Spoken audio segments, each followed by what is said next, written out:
се јави во Скопје, централа за дефект. Таму викат е приемно и ќе разрешим проблемот.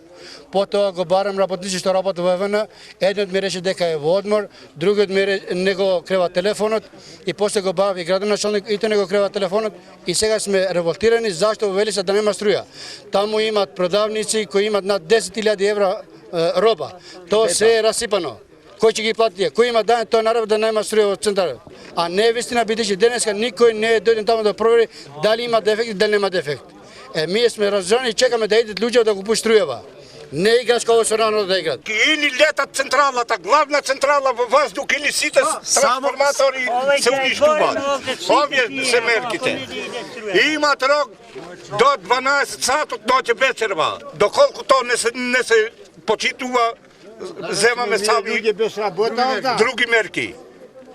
Па да не мислат дека се овчари сиве по селана, имат и луѓе што знаат нешто повеќе од нив. Не е криво цело село, ако не се имат платено, имат поединци што немат платено, нека се занимават со тие поединци, а не е крив цело село. Градоначалникот треба да организира за струга, не за село Велешта.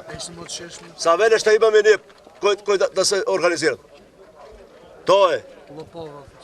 Тие се лопови. Се јавили, прашали за вас? Што не имат прашали ништо. Не го креват телефонот. Ни телефон не креват, ни овие директорите ни во Скопје. Директорот ни градоначалникот. Тие мисли само за джеб, не мисли за народот. Тие ако се во право, тие треба да биде тука, кај нас. Не да се кријат.